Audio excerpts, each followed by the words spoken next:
Hi, my name is Olivia Hernandez. I live in Pennsylvania, Carmel, Pennsylvania, which is middle of nowhere. Philly, a little bit further Philly, but that's where I'm pretty much close. Anybody knows where it's at, but anyway. That's why my little weird accent is totally different. But there is a lot of problems. I have muscle dystrophy. Help MDA.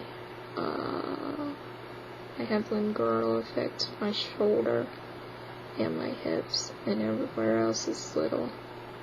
But my major thing is my shoulders and my hips.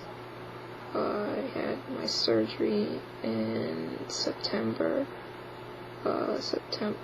August 25th, not September.